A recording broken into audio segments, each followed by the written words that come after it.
Now, if you think that's cool, how about this? Egypt, my former patch, has just opened to the public a 3,000-year-old avenue of the sphinxes in Luxor. It's been 70 years of stop-start excavation to prepare this 3-kilometre-long ancient walkway which connects the two great temples of Karnak and Luxor.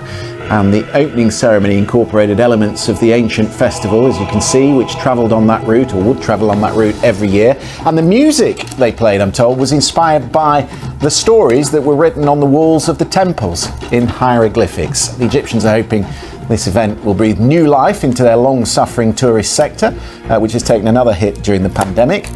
And that would certainly entice me to go back. Thanks for watching. I'll see you next week.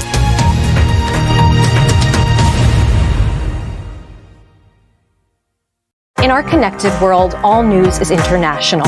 So, for in-depth analysis, and answer your direct question, we have a deal. And correspondence covering both home and global events. get a deeper understanding. And find out what's really going on. BBC World News America.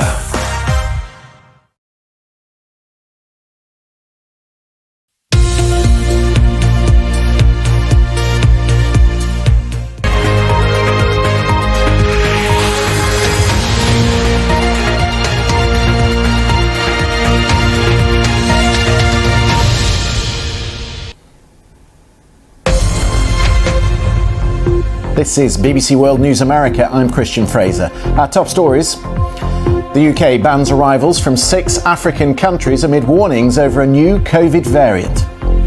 Our scientists are deeply concerned about this variant. It may well be more transmissible, and the current vaccines that we have may well be less effective. Migrants continue to cross the English Channel despite the deaths of 27 people pulled from the water on Wednesday. Politicians call for a coordinated effort to stop the crossings. We need more cooperation from the British because we're guarding the border for the British. This is about addressing long-term pull factors, smashing the criminal gangs that treat human beings as cargo, and tackling supply chains. This requires a coordinated international effort. And after 7 decades of excavation work, Egypt celebrates the public reopening of its ancient Path of God.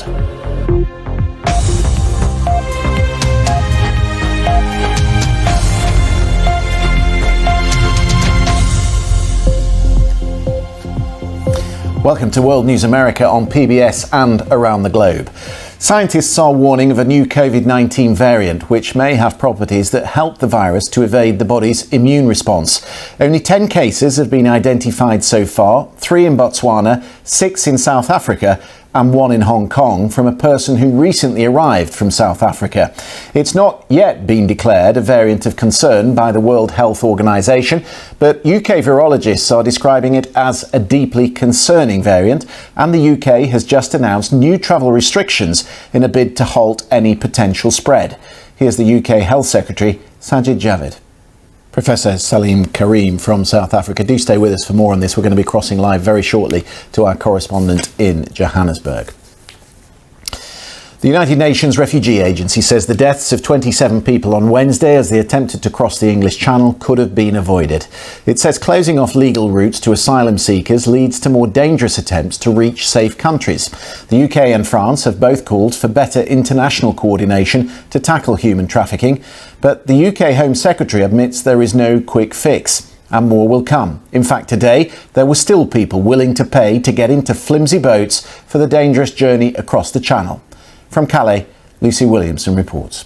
French MEP Nathalie Loiseau. No easy solutions, but let's not lose sight of the human suffering. Dr. Sabir Zazai fled the Taliban for Britain in 1999. After being granted asylum, he went on to become the head of the Scottish Refugee Council. Dr. Zazai, it's lovely to have you with us on the programme. I imagine when you look at the tragic events of yesterday, you see it in a very different way because, of course, you've been there. You know what it's like being a migrant trying to get into the country. You are watching BBC World News America. Still to come on tonight's programme. Egypt puts on an elaborate ceremony to mark the reopening of the ancient Path of God in Luxor.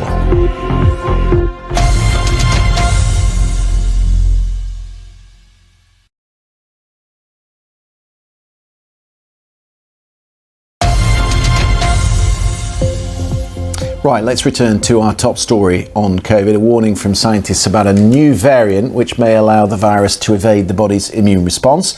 Most of the cases detected so far are in South Africa. We can go to Johannesburg, and our correspondent Andrew Harding is there for us. Andrew, clearly there's a lot still to learn about this variant. We've heard that from Professor Salim Karim in the last few minutes, but they're clearly concerned about how quickly it spreads. Andrew, thank you very much for that detail. Andrew Harding there in Johannesburg. Let's take a look at some of the day's other news. Reports from Russia say 52 people are now presumed dead in a Siberian coal mine where a fire broke out. The state news agency TASS says at least 3 of the victims were rescuers searching for the miners who'd been trapped underground with no means of communication. Rescue efforts had to be suspended because of the risk of explosion from high levels of methane gas. 3 days of mourning have been declared in the Kemerovo region.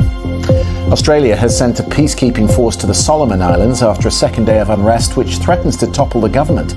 The South Pacific island nation has been rocked by rioting, some of whom accuse the Prime Minister of being too close to China.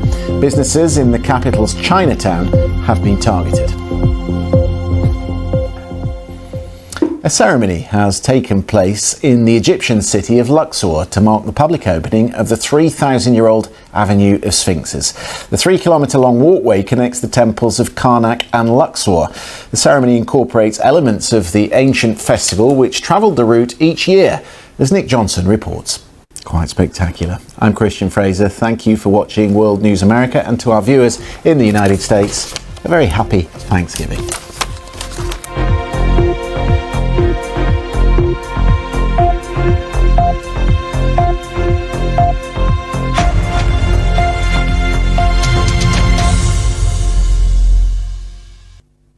Hello there. Some real contrasting weather conditions across Europe.